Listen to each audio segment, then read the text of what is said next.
subscribe, hit that like button, rate and review the pod on Apple Podcasts, and let me know what you guys think in the comments. What's up, everyone? Welcome to an episode of The Boss Sauce. Today, I have Amy, host of the Drop Bass Not Bombs podcast. Amy, welcome to the show. Thank you so much, Renee, for having me. It's a pleasure to be on here. It was so cool to have you on my podcast, and now I'm honored to be on yours. Yes, absolutely. It was so fun. So, Amy, let's just get into it. Can you tell us about how you got started with social media and your podcast? Sure. Yeah. So taking it back to the beginning, I'm actually originally from the US, from the New York area, and I moved to the Netherlands about 7 years ago.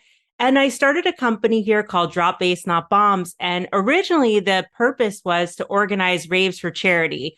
And unfortunately, the first two events we had were in 2019. And we all know what happened following 2019 was the pandemic. So I thought, how can I still keep the spirit of Drop Bass Not Bombs alive while still, of course, going with the times? And especially here in Europe, we were closed 2.5 years or so, is quite a bit of time, and there was a lot of uncertainty. So in 2021, I started the Drop Bass Not Bombs podcast, and from there got really involved in social media as well. It kind of came out of the pandemic, I would say. I love that.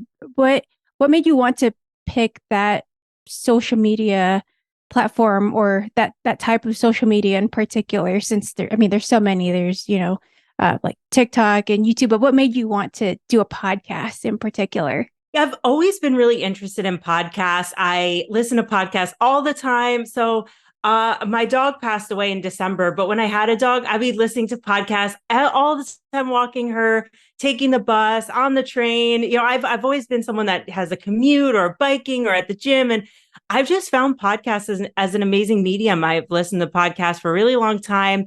And to be honest, I've always been told I have a good radio voice, and I've been on the radio before. So I kind of it worked out for me. Oh, that's awesome. Well, first, I'm sorry about your dog, but I do agree that you have a radio voice. Like it's very like crisp and clear for sure. Thank you so much. Yeah, I heard that a lot. So podcasting came kind of easy to me. And I'd have to say, out of all the different types of social media, I have to say podcasting is my favorite. It's just what I feel most comfortable with. I'm not super photogenic or like a model in front of the camera. I wouldn't say I'm crazy about, video, but yeah, when it comes to radio and podcasting, I just feel really in my element. I feel really comfortable with it.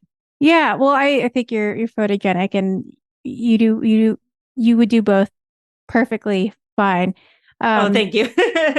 Yeah. So you work for Hardstyle Mag, and I believe, was it Electro House Network? EDM House Network. EDM House Network, yes. How do you balance working for them as well as Drop Bass Not Bombs social media and your own social media, MC Unicorn official? Yeah, that's a great question. And actually, to add to that list, I have a full-time job as well. So to be totally transparent, like I have like a normal job. I'm a consultant, so I have like a normal full-time job. And then on top of that, I have the Drop Bass Not Bombs podcast. I have actually a second podcast called Ravers Revelations on Patreon. And then I'm the chief editor of Hardstyle Mag, and I'm a contributing writer for EDM House Network, also MC. I make content. So I do a very long list of things. And the key for me to time management or balance is time management. I'm very organized. We talked about this on my podcast as well. I love a good list. I love a good sub list. I love a good calendar. I have multiple calendars. I have, obviously one on my computer, one on my phone, and then one hanging on my wall here. And yeah, I just feel like I'm a very organized person, and I just put everything in order, put everything in a list, and dedicate time to each thing. And yeah, it can be tricky, especially wearing so many different hats in different categories, in different fields of work, but it's possible. Yeah, can you walk us through your workflow? Let's say, I don't know if you ever have to do all three of those jobs like in one day, like your podcast, your full-time job, and like Hardstyle Mag and EDM House Network. Like, can you walk us through how you go on about your day and how you prioritize and such? Sure. So I can talk about today specifically because I do sometimes do everything in one day. In a perfect world, I would like to dedicate different things on different days, but it just does not happen. So for example, usually I wake up between like 6 and 6:30 and just kind of get right to my computer, start checking my email, especially because with most of my work, I'm working with different time zones. So for instance, like it's 10:45 at night for me here in the Netherlands, and for you, it's in the middle of the day. I work with a lot of people on the West Coast in the US and then also in India, which is 4.5 hours ahead, and then on the East Coast of the US. So kind of have to take all that into consideration as well. And then I usually go to the gym around 9:15 for my classes. Today was shape class. Oh, very nice. And then thank you. And then come back to work. And yeah, I'm doing various things throughout the day. So this afternoon, I had a meeting with Hardstyle Mag, and then I had a couple of meetings for my normal job. And now we have the podcast tonight. There was nothing for EDM House Network today since the owner's in Ibiza right now working. So I guess it was off the hook for that for today. But yeah, it can go from one thing to another in just a matter of hours in a day. And I just kind of need to, just change my hats and just like, okay, now it's time to be consultant Amy. Now it's time to be MC Unicorn Amy. Now it's time to, do this. It's just having to wear a lot of hats, balance a lot of different things, and just being in the zone and the right mindset for each thing is really important. Yeah. Do you do anything like time blocks or set a certain amount of time for whatever task you have to do, like allocate, like, I don't know, like an hour or like 20 minutes to whatever you're trying to finish like in that day? I try. I do my best.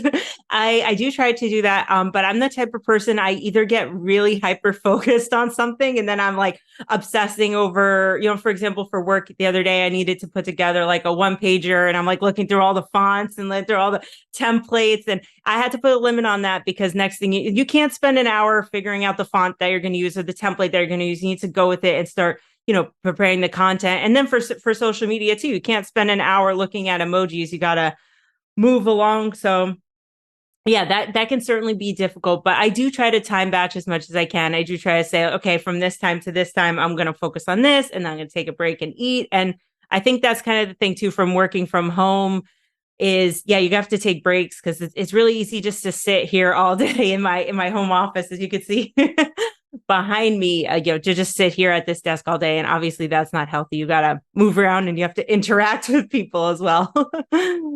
Yeah. For people that work at home, I heard that it's important to like learn how to separate like your workspace and your chill, like off workspace. Do you do anything like that to kind of like put yourself in, okay, like I'm off, like I'm in off mode. I'm no longer working. I'm in chill mode. Yeah, so I try to, when I leave here and I'm done, to like close the door so I don't like come in here again.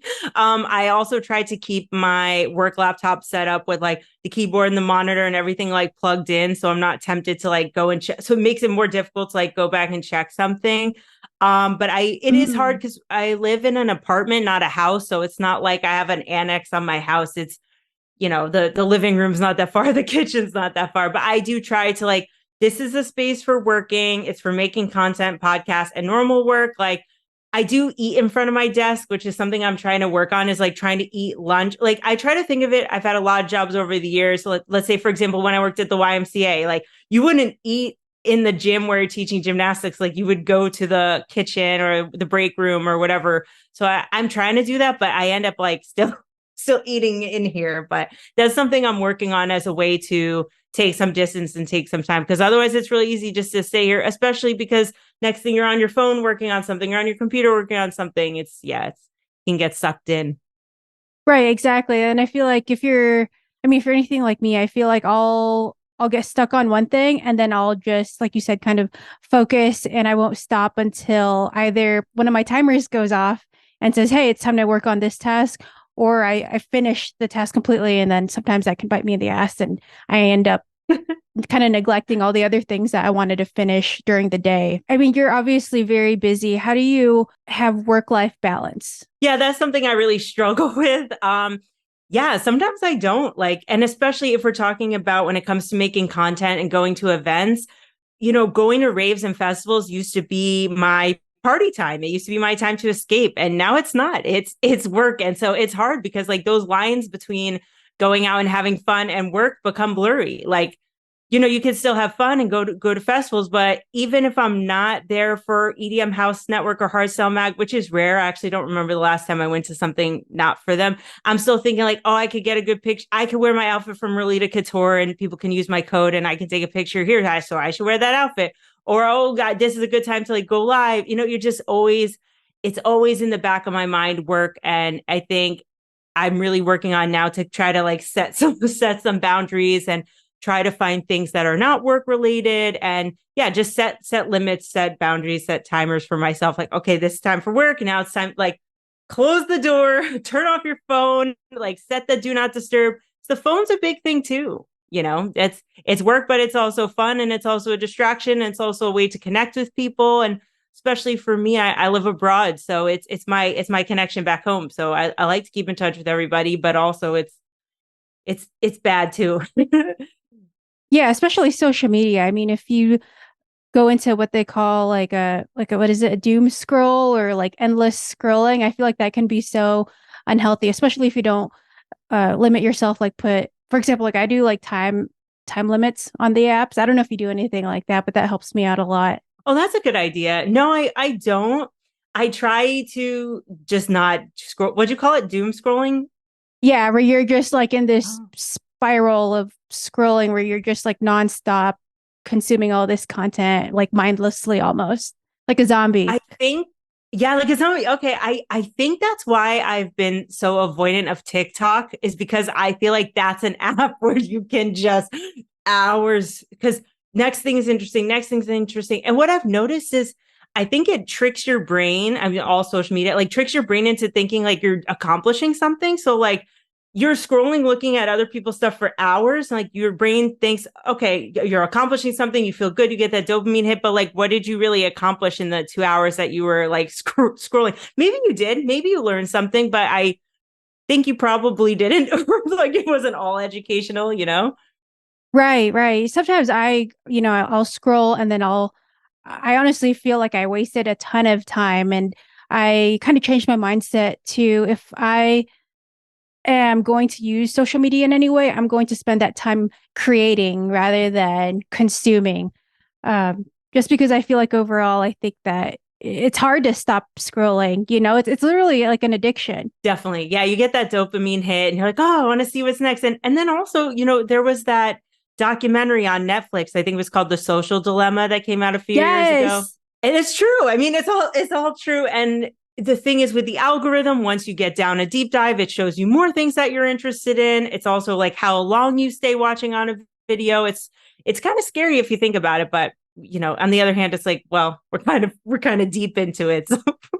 Yeah, I mean, as creators and consumers, I think that we just have to be mindful and try to use it in a way that will be healthy for us and like benefit us. I think that what we're doing with our podcast, I think it's like super beneficial because it's teaching you, all these different skills. But yes, I think that we just have to, be aware of what we're doing. But otherwise, I think social media can be a beautiful thing and can like open so many doors and opportunities. Speaking of which, you've grown your Instagram to, I believe, almost 5,000 followers. You created this podcast. Has any of your social medias like opened any doors for you or opportunities? Definitely. So when you were speaking, I was just thinking like I really see social media as like a networking tool. I mean, it's a lot of things, but I've used it a lot as a networking tool. I connected with you. I've connected with people all over the world, and a lot of it was through electronic music. I mean, that's something that connects a lot of people. It certainly connected us. Yeah. So it's opened a lot of doors for me because it's made people accessible that weren't accessible before. So for example, you're all the way in Vegas. I've never been to Vegas. You've never been to the Netherlands, right? So how would we have met? Maybe we have some mutual friends, but maybe not. How would we have met? How would we have connected? How would you've come on my podcast? I've come on your podcast, but not for social media. And I've noticed that a lot now with DJs too in the scene. I'm the same age as you, and I'm from the rave scene of like 2009 is when I started raving when I was 18 in college, and you couldn't just like message it. I mean, there was no Instagram, but you couldn't just like message your favorite DJ. Like you have to go and see them and wait by the side door A or meet and wait by the greet. barricade. Yeah, the meet and greet, you'd have to buy a meet and greet ticket or just like get lucky or like wait by the side door or wait by like the rail where they came out or know a promoter or maybe message someone on Facebook, but Facebook was still pretty in its early stages. But now you could just message your favorite, whoever your favorite DJ is, you can message them and have a full on conversation with them. And on the one hand, that's a great thing. And on the other hand, it can also be problematic, you know? Exactly. I mean, I think that's honestly why I have my Twitter. Sometimes I'll reach out to not just like DJs, but even companies. If for whatever reason, like, I don't know, something is wrong with my order and I'm not getting any response from customer service, like sometimes they'll respond faster on social media. Definitely. Yeah, I didn't think of that, but that is true. I do contact my phone service provider through Facebook because they're like faster to respond on Facebook Messenger than if I were to go on their website, go through their portal. So yeah, that's true too. It's made a lot of people accessible. It's opened up a lot of doors. It's given a lot of people access and given a lot of people platforms that might not have had platforms before. Yeah, absolutely. I think I definitely agree with that. It definitely makes you what is the word? Like, well, accessible, but also you're able, like you said, able to communicate and network with everyone. And I think that's just so amazing. But speaking of like social media and content creation, um, what would you say is one of the like misconceptions about being a content creator on social media? That That is just all fun. I was so excited to answer this question. That it's just all fun and you just get free stuff and that it's just like that it's easy. It's really not easy. And it's a long game, you know. It takes a lot of time. On the one hand, it can either take a lot of time or you get that one viral video and that's your big break. And that has not been the case for me. It is the case for some people, and that's great. That's not the case for me. It's definitely been a long game, and you have to you have to play the game too. You know, you have to figure out the trends. You need to go with that trending audio, or certain emojis or effects. You know, you need to see what the people want. You need to have a niche. It's an incredible. It's not as easy as just posting. It takes a lot of time. Yeah, absolutely. It's work. I think a lot of people, like you said, I think it's all fun, but it's really work because you're taking time out of your day, like when you are off, when you're not obligated to work on your content, unless you're taking it very seriously, which we are. And I think that a lot of people think that it's fast, that, editing is very quick, but I think a lot of people are learning that it's not, hence, why people are hiring content creators. What like strategies did you use to grow your social media? Like for example, your Instagram, you have almost like 5,000 followers, which is impressive. I think that it's so hard to grow like on Instagram nowadays. Like what like methods or I guess what did you do to grow your following? Yeah, so the first thing I did was figure out who my niche was. So I got Instagram actually in, I think, college in 2012 or something like that, when it was all lattes and food and margaritas on Instagram. It wasn't until really the pandemic that it became a business tool for me. So I was still posting a lot of personal stuff. I was still posting like, this is me at the gym. This is me with my margarita, again, as an example.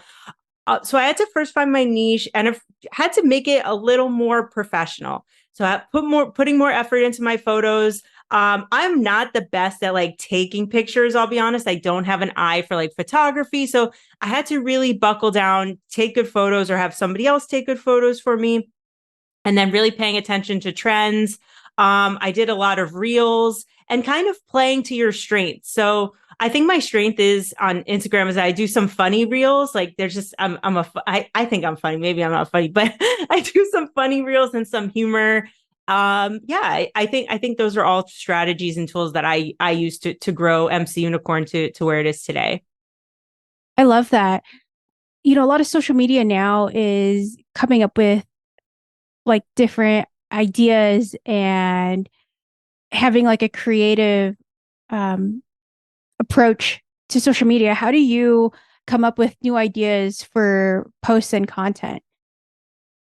Yeah, so ideas come to me constantly. Kind of like I was saying before, in the life of a content creator, like it's hard to turn your brain off. So, for example, on Friday, I'm leaving for Croatia, and I was already thinking tomorrow I'm gonna film myself packing because I need to pack anyway. And I'm bringing outfits that, are sponsored, and I'm working with different brands. And the event that I'm going to, I'm working at. So I'm like, well, might as well film myself packing, just thinking. So I try to keep things simple. I noticed in the past, I used to spend hours and hours putting together reels, coming up with ideas. And now I just try to go with, things I'm already doing, or try to combine things together. So for example, I was working at Tomorrowland for EDM House Network, but I also got content there for the Ravers Revelations podcast. I also got content there for MC Unicorn. Like I just try, if I'm already doing something, to get as much out of it, wear that sponsored outfit, write an article, the event article that I'm supposed to do, like, do my little recap reels that I always do. So yeah, I try to make things a little more simple now, because before it was just spending hours and hours on these dance transition reels. It's just like, that's too much. Yeah, it sounds like you plan out like what you're going to do. Would you agree that content creation or like being a content creator has a lot of planning involved, like thinking ahead of time? Definitely, definitely. It does require a lot of planning, especially when it comes to the algorithm. You need to post at the right times. Now, also, how long is it going to, well, is it a reel? Is it a photo? How long is it going to be? And then again, like I said, what audio are you going to use? What caption, what effects, what photos are you going to use? What are you going to use for the cover photo? Are you going to also make it a story? Do you have a link? Do you have a code? So yeah, it requires an incredible amount of planning. Also with the hashtags, it's not just something you can just do. I mean, anyone can post a picture anywhere, right? But if we're talking really about true content creation, it does require a lot of planning. Yes. Yeah, I think a long time ago, well, not a long time ago, maybe like 3, 4 years ago, like on Instagram in particular, you could spontaneously post a picture or video and put a caption full of emojis and it would do well. I think that right now in this day and age with how the algorithm is, there has to be a little bit of planning involved, unless you already have that giant following that you've built. But I think that it definitely requires a little bit more effort than it used to. Definitely more strategy, definitely more effort, more planning. And of course, ideas can come to you at any time. But even like I said, I'm already thinking that tomorrow I'm going to pack, and that I'm going to film. Like I'm already thinking, okay, well, what am I going to pack? Where am I going to put the camera on the tripod? What lights am I going to use? Where am I going to film it? Am I going to pack in my office? Am I going to pack because right now all my stuff's in the guest room on the guest bed, like layout. So, there's logistics too. And where are you going to stand? And if it's a transition reel, like you really need to pay attention of where you're standing, because you need to be in that same spot for the transition. Is the light good? Is there an ambulance outside? Is it loud? Like there's just a lot of things that go into it, and in order for it to go right, and you might need to film it again. So it's a lot of jumping and dancing, or of packing and repacking, or whatever you're doing. It might not work out perfectly the first time, and that's okay. Yeah, 100%. What would you say is the hardest part about being a content creator and a podcaster? I would say the hardest part is when you spend a lot of time on something and you work really hard on it and it doesn't get the views, likes, or reach that you want it to. And that can be really frustrating, especially because I feel like in the normal work environment, you put in the hard work, you show up every day at the office at 9 a.m., you shake hands with your boss, and like over time, you'll make a little more money, you get that promotion, right? But I don't feel like that's the case when it comes to social media. I feel like you can put in hours and hours of work and really go hard on these reels and things. And it doesn't always resonate with people. It doesn't always land well. Maybe you're shadow banned, or maybe it's just not the right timing. Maybe you picked the wrong song. Maybe TikTok took down your song for copyright and you didn't know that. There are like some specific examples, some not. But yeah, I think that's the most frustrating part is when I do something I want and I work really hard on it and I'm proud of it. I want that to come across, and that's just not how it goes. Not every time. Yeah, I think that's every content creator's dilemma, to be honest. I think that content creators of all sorts go through that multiple times, if not like, I mean, at least more than once, sometimes more than once a week, I would say, because it's almost like with the algorithm, you don't know what's going to change, and you have to almost like experiment with it and kind of treat it like a test, and even look at your analytics and think to yourself, oh, okay, well, I did this and this piece of content did really well. And so I'm going to continue doing that. Or, oh, this didn't do well, so I'm going to stop doing that. Um, so I think that's super important. How important would you say that analytics are when it comes to your content creation? Yeah, I'd say they're pretty important. It's just difficult when you're across so many platforms to check everything. So, for example, with the podcast, like my podcast is on YouTube, it's on Spotify. I use Anchor, well, Spotify for podcasters as my hosting platform. So I do see all the statistics there. But then, of course, you have Instagram, and now I'm on TikTok, and then you have Facebook, and looking at all the analytics in different places, it can be difficult. But it is important, and especially when it comes to what time to post and what you're posting. And then over time, it gets a little bit easier for a while because, like, okay, if I'm responding to someone from a story, from a question, I notice that like it gets more views when I post picture of myself instead of just like reposting story. Reels tend to do better for me. Like my audience tends to be online at this time. So once you find those patterns and trends, it's a bit easier, but it does take a little bit of time, and you do need to consistently check it because things change. Yeah, absolutely. I think that you have to really look at your reports or analytics at least like once a month, I think, to really know what's going on. Otherwise, you're just looking at like vanity metrics like likes and views, which are important, but I wouldn't say that they're more important than engagement, for example.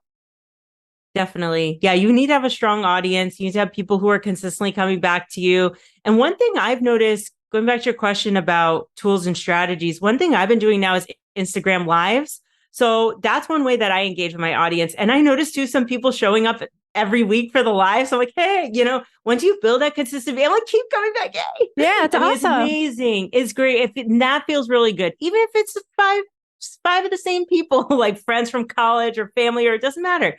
Those people are engaging with you. They're commenting, they're asking questions in the chat. And that's what makes the lives fun. The lives are fun when people are engaging with me. When at the end, I have like a bunch of questions. Some of the questions, some people ask weird questions, but when you see all the questions, yeah, that's one great way to engage, I would say. And engagement is so important.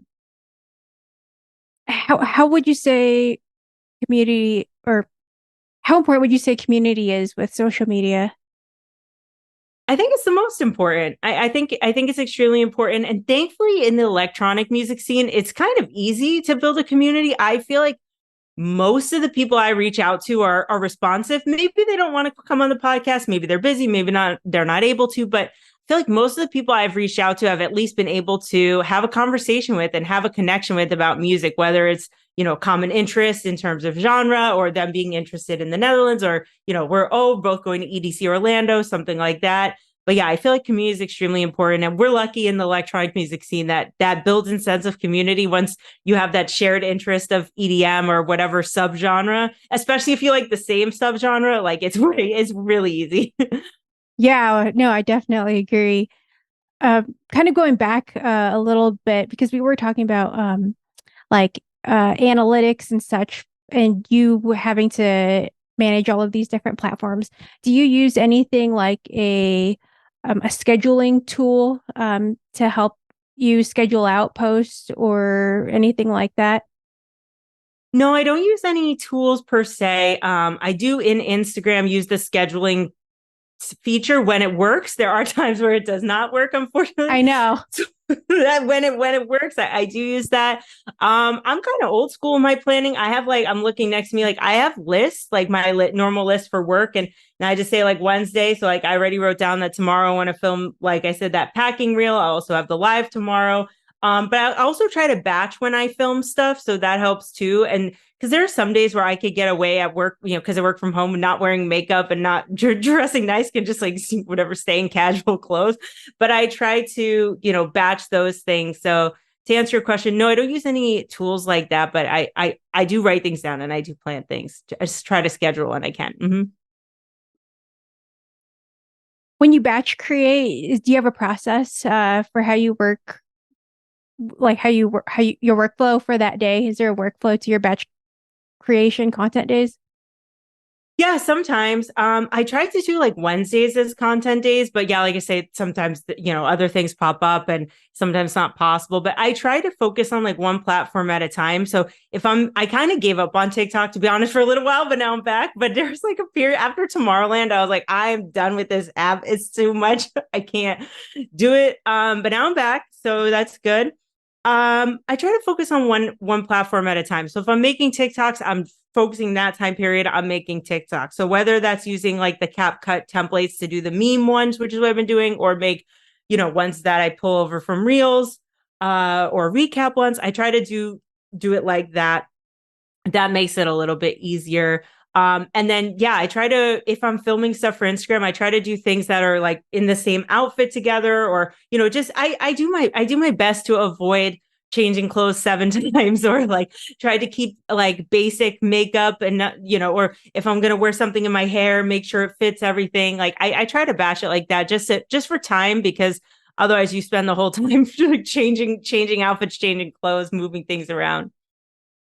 Yeah, and it's funny because when I do batch content days, I end up changing a bunch just because I don't want people to know that I filmed like all my content in one day. Like I want to kind of have some like diversity in the outfits, I guess. But no, I do know what you mean because it is a lot of work having to change in and out outfits and accessories, changing wherever you're going to film, etc. Let's get into some of the logistics. So I know that you mentioned that you use what was it, Anchor and sometimes Instagram's scheduling app. Are there and CapCut, are there any other softwares that you use to edit your content, like your podcast or your Instagram content?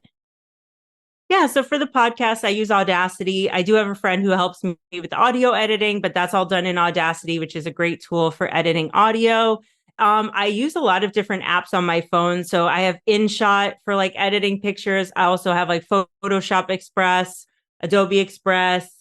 Um, yeah, just mostly apps. But yeah, it can be that can be time consuming as well, like navigating all the different apps. And are you going to do like an AI photo that like you use the Lensa AI thing that everybody was like into for a little while, or are you going to just use normal Photoshop, or are you just going to edit the photos right in Instagram? I was thinking about that today. I posted something promoting the festival that I'm going to, and at first I'm like, oh, I was looking at Photoshop and then going through all the filters and then like, and then do you want to like a rainbow background? I mean, that's incredibly time consuming as well, trying to choose the perfect, filter or border or effects. Do you allocate a certain amount of time to editing your content? Because I feel like that's almost like I would say probably 75% of the work. Are you having trouble with social media? Need a content creator, a video editor, or need social media management? Well, those are some of the services that I offer. Go to reneesoria.com for more. Now back to the show. Yeah, I try to. And at the beginning of the year, I did have help. I did have an intern, but she's a student, so her semester ended, so she had to, she couldn't stay with me forever, unfortunately.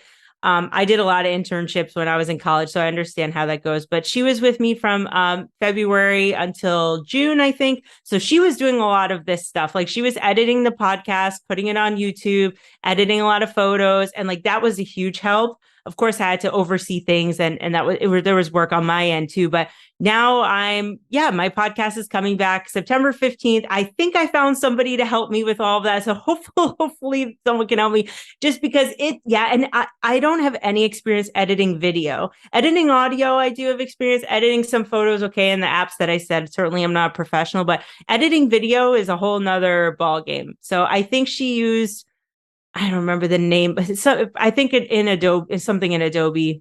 Like Adobe I don't remember Premiere? Probably. I think so.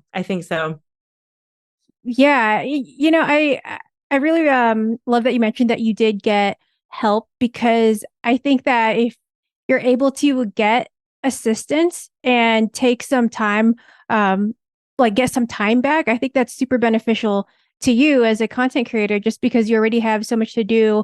Not to mention the fact that you have a full-time job and work for these other companies in the rave scene. So I absolutely love that. Like, at what point were you like, you know what, I'm gonna get an intern. I'm gonna get someone to help me with video. actually always wanted an intern because I did 9 internships between like my undergrad and law school. I went to school in DC and it was really common, and I did 9 internships. And then when I was in law school, I actually worked as a personal assistant, and it was one of the best jobs I've ever had. And I was like, I always wanted an assistant or always wanted an intern. So it's something that's been on my radar for a long time, but obviously it does require, a lot of work, a lot of steps. And I did get an intern through a university, and you need to, be an established business. You need to fill out all this paperwork. You need to have a certain amount of this and that. So it took some time, but yeah, it's something I wanted for a while. And for season 2 of the podcast, like it was just time. And the main reason I got an intern was because I wanted to bring the podcast onto YouTube. And I think that's when you want to hire someone, it's when you can't do it yourself. Like I don't have video editing experience, and I don't really have the time to go back to school. I'm not going back to school ever again, but I don't have time to, take all those classes. And if I can find somebody who can do it better than me and who loves to do it and who needs the experience, then why not? Yes, absolutely. What criteria do you have for your interns? Yeah, that's a great question. So I was ideally looking now for more than one intern, just because I realized that what I was asking for was a job for maybe 3 people, not one person. There's video editing, there's graphic design, and then there's social media. So in a perfect world, I would have 3 interns, but that is a lot and a lot to manage. And especially when you're working through a university, because there's a lot of communication with the intern supervisor, with the teacher, helping them with their reports, weekly meetings. It's also a lot of work. So I don't know if that's feasible, but the main criteria would be somebody who, is an expert in video editing, has a good eye for editing, knows how to use these types of programs. That would be for video editing, has knowledge of YouTube, because there's a lot of like algorithms and science around YouTube, like when to upload and doing the chat. I don't even know the thumbnail, the graphics, like there's a lot that goes into that. So having somebody who has experience in that or is an expert in that is really an asset. And then, yeah, someone who's available to keep up with my pace and my schedule. Like I work very hard. So someone who's also works hard, but is independent. So that's kind of for the video editing. For graphic design, just someone who has experience, using Photoshop, using Lightroom, making different graphics, whether it's a cover for a reel or an Instagram post or a thumbnail or a Facebook cover, knowing what all that is and knowing how to make those effectively and what fits with the brand. And then with social media, well, that's a whole nother separate job. Someone who has experience with social media, someone who knows how to work with the algorithm, knows how to work across various apps. It's a lot. That's just a few examples. Yeah, and to determine all that, do you request like a portfolio, or do you take a look at like the work that they've done just to kind of verify that their editing styles resonate with how you want your brand or content to be perceived as? Yeah. So what I did the last time around was, of course, reviewed their resume, had a formal interview, and then I did a second round of interviews where I gave them kind of a test. And that's kind of how you weed out who's serious and who's not serious. The test was basically just like a list of questions and kind of a test, like, honestly, like, what do you think of the content? Excuse me. What do you think of the content that I have? Like, how would you do this differently? How would you edit this here? Or where would you put this? Like just asking specific questions and kind of giving them a test and going over the analytics with them. Like, what do you think about this data? What do you think about these metrics? What do you think about the fact that most of my listeners are online at this time, or most of my listeners are based in the Netherlands and the US? And, just so kind of give them a test, which might be intense. But yeah, that's kind of how I weed them out, because maybe they don't have Instagram of their own, or they, work for other companies, things like that. But that's kind of how I determine that is, let me give you a test. Let me give you some examples. How would you react and respond in these situations? That's crazy. I love that. I've never had an intern, so I think this is super interesting. Get one. Yeah. Is there, I mean, you mentioned the university. Is there a certain process that you have to go through in order to qualify to get an intern? Yes. So here in the Netherlands, what I had to do basically is sign up through the university to become kind of like an accredited internship program. So they looked at like the number of employees that I had and although I'm not hiring anybody, I do have a team of people that help me. Like I said, I have my friend who helps edit the podcast. I do have an accountant, so I put him down. I've like other people who advise me and work with me. So I included them as employees. And basically, what's the purpose of the organization? I am registered here in the Netherlands in the Chamber of Commerce.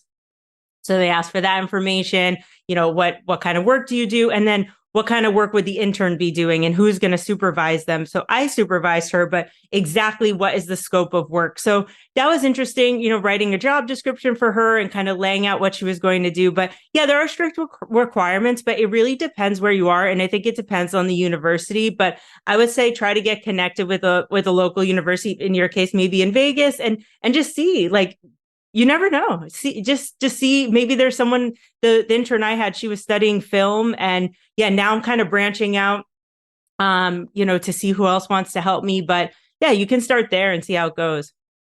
I love that. I'm super interested. What would you say are the pros and cons of having an intern? So the pros of having an intern, of course, is having somebody who can help you, having somebody who might be younger than you, in which case with social media is kind of handy to have. I mean, I'm 32. I'm not, super old, but it is nice, especially with TikTok, to have somebody who's a little younger and knows a bit more about the trends than me, at least. So that's really helpful.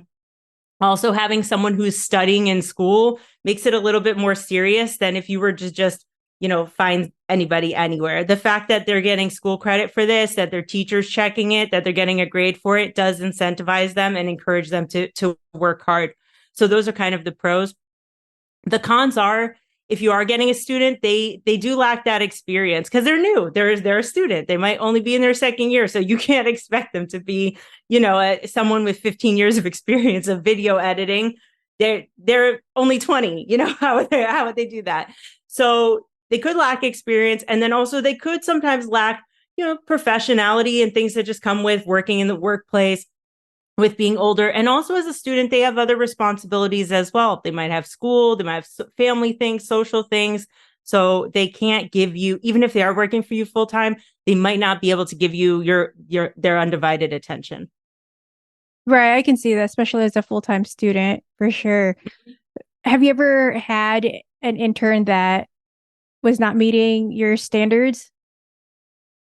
Not necessarily. Well, I have pretty high standards. I'm like a perfectionist. So, I mean, of course, there has been times, that has happened. And of course, my normal work as well, where people didn't meet what I was expecting. And you have to be honest with them. And I think positive feedback and constructive criticism is a wonderful thing. Like, that's how you grow. I'm constantly given, constructive feedback in my job. Like, this was really good, but you can do this better. And I mean, it just makes you a better person. It makes you grow in your professional career. So yeah, there's certainly been times, working with people where that's happened, but I feel like we addressed it. And it is hard because you don't want to micromanage them. And that's something that I sometimes don't want to like micromanage, like, oh, do it like this. And maybe the way they're doing it is fine. You need to like loosen the reins a little bit and let them go. But at the same time, it does need to follow the niche. It does need to follow the brand. They do need to know the trends. They do. So it's a balance. Yeah. Have you thought about outsourcing, like finding people on, for example, like Upwork or Fiverr? Yeah, so I've hired a few people on Fiverr for very short-term projects. The theme song that I have for the Drop Bass Not Bombs podcast, like my catchy song, that was made by someone on Fiverr. So I've used it for short-term things. Unfortunately, the podcast does not generate enough income to really hire somebody yet. Otherwise, I would have hired multiple people at this point. Hopefully someday that is the goal. But yeah, for now, short-term projects on Fiverr, certainly working with interns, working with friends. That's kind of the way to go at the beginning, I would say. Yeah, absolutely. And I think as soon as, anyone gets the funds to get help, I think that it would definitely be beneficial to you as a content creator or a podcast host if that's what you're trying to do. What advice would you have for people that are starting out with content creation or podcasting? Yeah, I would say don't get discouraged. Don't give up. Just keep going at it. It might not get as many views that you wanted at the beginning. It might not get all those listens, all those likes, but if you're really loving it and it's something that you're passionate about, just keep going for it. Don't give up. Yes, because I feel like it's almost a long game with content creation. It's it's definitely more of a marathon for sure. Definitely. And you have to figure out what works for you. You need to learn your niche. You have to see, like, are you going to go the YouTube route? Are you going to go Spotify? You have to see what works for you and what works for your listeners and your audience. Yes. So let's kind of switch gears over to your podcast, Drop Bass Not Bombs. Um, what would you say is the hardest part about podcasting, whether it be like finding guests or finding someone to like edit your podcast, um, or like finding like conversation topics? I would say the hardest thing is managing everything because there's so much that goes from the moment that you decide to find a guest for that episode to the moment that the episode comes out. There's so many steps in between that. So first you decide, okay, I want to have this guest on the podcast. Well, you need to do some research on them. Listen to other podcasts they've been on, read some articles, check out their social media. Then you need to go and contact them. You have to see if they're available. What time zone are they in? In my case, a lot of times they're in a different time zone. Get them on the schedule. Start writing those questions.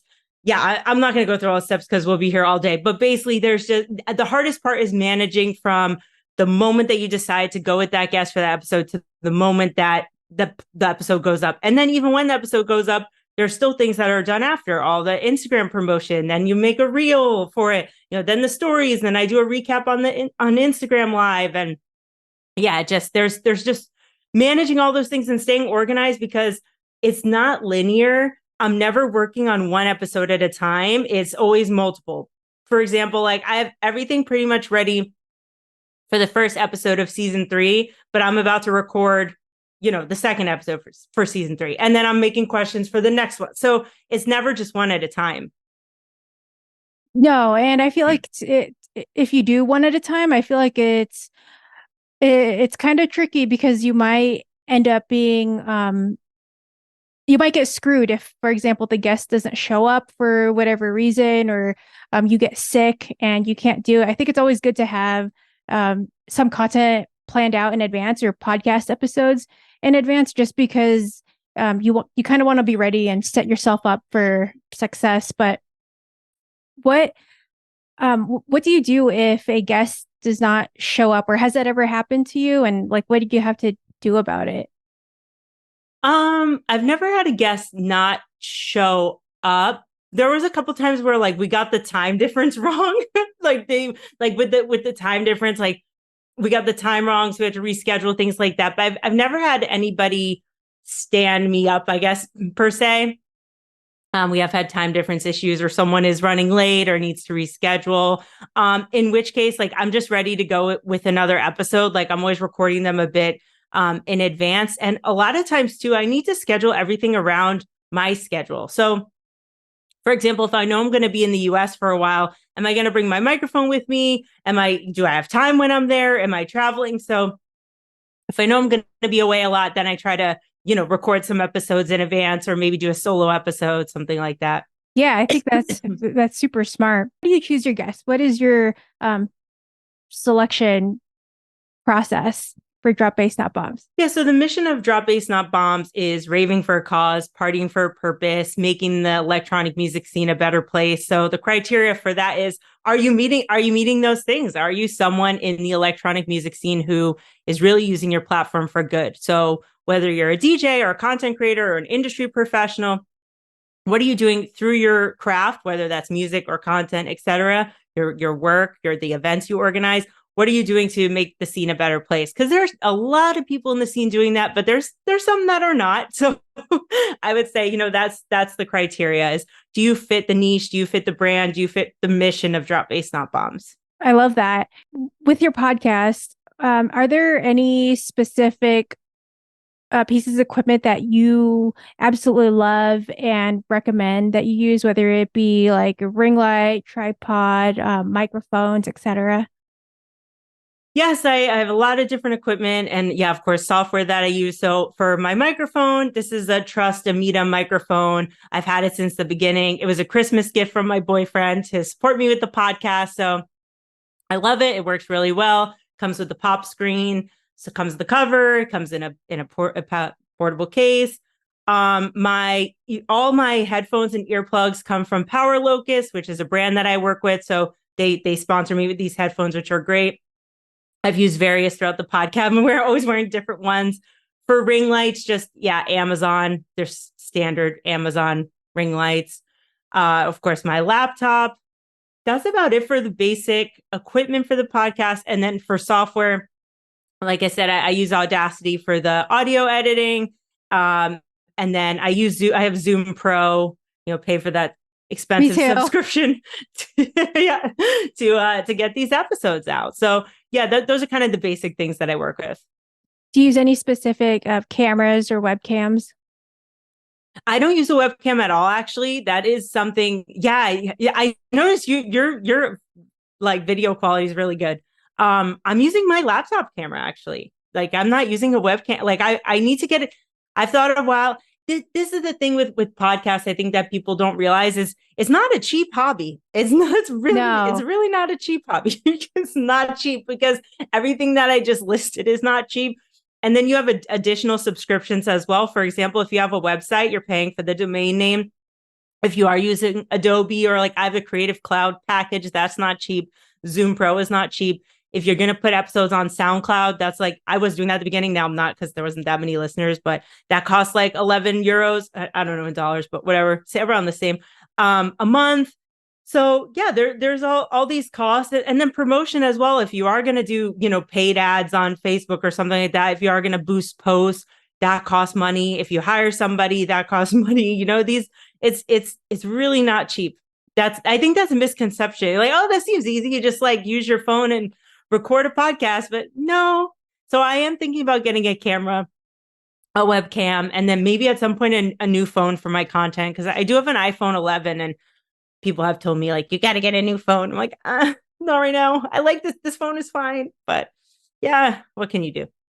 Well, honestly, with podcasting, I would say that as long as your audio sounds good, your video quality can be complete crap because I mean, I tend to listen to my podcast more than watch them, depending on what it is usually. But I've read that people will still watch a podcast even if it has awful video, just because the audio is what's going to make up for it in the long run, for sure. But and I mean, your audio is perfect. So, oh, thank you. Thanks. I appreciate that. And yeah, at some point it'd be great to get a camera, of course, and do some fancy things on YouTube. But for now, the audio is most important, like you said. Yeah, absolutely. And it does get expensive because I mean, I have the Sony A6400 and that costs almost $1,000 and that's not with the lens. Yeah, so it's definitely a lot of money. And then if you're using like special cables or like a certain interface, like all of that will add up and can be costly. But have you I know you mentioned the podcast hasn't been monetized yet. Are you monetizing in any other ways with your social media? A little bit, but that's still, I do have my full-time normal job, but we do have some ads. So originally, Spotify for podcasters used to be Anchor. So I did have those Anchor ads, but it did change. I do work with some affiliate links. So I work with Relita Couture and Shroom Beach, and there's been others over the years, but those are the two main ones now. So, people buy the outfits, some money comes in here and there, but no, the podcast, it's been difficult to make money from it. So I definitely have to keep going with my full-time job and side hustles and things like that. But yeah, those things take time, and that would be the next step too. It'd be great. It would be great if it made money. It'd be great if I could, like hire multiple people, hire 3 people, 4 people, a team of people, have a more professional studio, get a webcam, upgrade my equipment, get better lights, get all the, fancy subscriptions and just get people who really could help me, not just students that come and go, but like a team of professionals that are just here all the time or just, can work remote, of course. Yeah, absolutely. And I think eventually, I think that you will get there because I noticed that you are consistent and keep showing up, which I think is the most important because I think that's what a lot of people struggle with is staying on top of it, putting out an episode every week or, bi-weekly, whatever their schedule is. And I think that with today's like age and world with social media, I think that there are so many different ways for people to start monetizing their content. It's just a matter of when you're going to figure that out and learn like what you can like make money doing, or it's just a matter of time. But I think as long as you're pumping content out, you're kind of like feeding that machine of like building your brand and showing people your sets of skills. But with um, with your podcast, Drop Bass Not Bombs, where do you see it in the future? Yeah, that's a great question. I think before Corona, if people asked me where I saw Drop Bass Not Bombs in 5 years, I was like dead set on organizing a festival. Like I really wanted to organize a festival for charity, but since Corona, we haven't organized an event since Corona. We had a bunch of stuff planned for like May 2020 and it got canceled. And, it's disheartening, especially when your organization is not making money to it's a really organizing it. We talk about podcasting being expensive, but organizing events is really expensive. It's a huge financial risk. So, moving away from that, I would really like to see the podcast grow. I would like to do episodes on a weekly basis. I would, instead of, now it's twice a month. And I'm kind of considering if it's going to be once a month. It'd be great to do it weekly. It'd be great to have a team of people. It'd be great to have like 3 reels per episode and all the YouTube shorts and cool thumbnails and, and to be everywhere and to get more views and more listeners. And yeah, I think that would be great for the future. Yeah, absolutely. And, weekly, I think it's, so people may find that that's easy, but I personally find that very challenging, especially if you're working a full-time job. And that's one of the reasons why I do this podcast bi-weekly. It just gives me that extra week to kind of catch up and work on my full-time job, plus the podcast, plus my social media, plus my client's social media on top of that. So I think it's, oh my gosh, yeah, it's definitely a lot of work, but I feel like you just have to do what's right for you in the meantime, and you kind of, do what you can and make the most out of your time and make sure you're using your time wisely, because I think it is kind of crucial in the world of social media to prioritize what's important. But definitely. How do you deal with imposter syndrome? Yeah, that's a great question. So I didn't start dealing with imposter syndrome until this year, actually, which is really funny. Yeah, I never had it before. I never had it. You are blessed, Amy. Yeah, I guess it's a very new phenomenon for me. It's come up a bunch in the last year, and yeah, it's kind of weird. It's weird because I never experienced it before. So it's like, how do you navigate that? And the first few times it was when I got an intern and I was speaking with her teacher. And, I've managed people at work before. I've managed teams, things like that, but I've never directly hired somebody. And just having like one-on-one conversations with her teacher, I was just like, who might have like talk to a professor about someone else, and writing her evaluation. And I've evaluated people, of course, but that was a big thing. And then also I felt it a little bit at some of the big events I attended this year. I was working for Hardstyle Mag at Ultra. I was working for EDM House Network and Hardstyle Mag at Tomorrowland. And, Tomorrowland was a bbig bucket list item for me. I've been dying to go to that festival, since it started. It's been about 15 years ago, I think, at least. And yeah, I felt like a little bit of like, why me? How did I get here? So yeah, I definitely feel that. And it's hard to navigate that. I think it's normal. I think any content creator, podcaster is going to experience that, because a lot of the times, sometimes for me, when I'm editing my own podcast, I'm like, oh my God, who am I to, come out with this podcast and, host, etc. But I think it's just a part of the the creation game. I think it's almost like a way of challenging yourself. And I think it's your mind kind of telling you that you're doing something right. You're kind of doing something outside of your comfort zone. And you know, you never know if you don't try. So I think it just is just like a package with being a content creator. What do you wish you knew at the beginning of your podcasting journey that you didn't know then, but know now? Yeah, I think one thing that I didn't know at the beginning was I just kind of assumed that every guest I brought on would like resonate with people, that like all because I liked somebody and thought they were interesting, everybody would think that. But I think what's great about my podcast and your podcast is the diversity in guests. So there's something for everybody. If you're interested in DJs on my podcast, we have plenty of DJs. If you're more interested in, you know, sustainability, there's sustainability, mental health, they're just different topics. And I think it's difficult with my podcast because it's so niche. It's like people in the electronic music scene raving for a cause, making the world a better place. It's a small niche. It's a small market. So I thought at the beginning that every episode, like everyone was going to love it. And like, yeah. And some episodes did way better than others, but it doesn't mean there's anything wrong with the episode. It's just knowing that, you know, not every episode is going to resonate with everybody. Certain topics do better than others, of course. Certain guests do better, you know, and it also depends how it was promoted. And there's a lot of things that go into it, definitely, that I did not realize at the beginning. I didn't think it was going to be hard. I just like, oh, let's do this. It was like, I didn't realize how much time and effort goes into it. And then now it's even more when you get into YouTube and when you get into, it's just, there's even more. It's just a lot of work. How do you prevent burnout with everything that you have to do?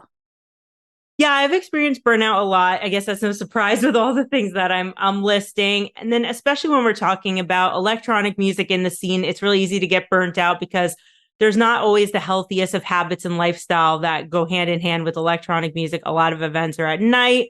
You know, sometimes there's partying involved. Maybe you're not hanging out with the right crowd of people, not, you know, taking vitamins and drinking smoothies and doing yoga.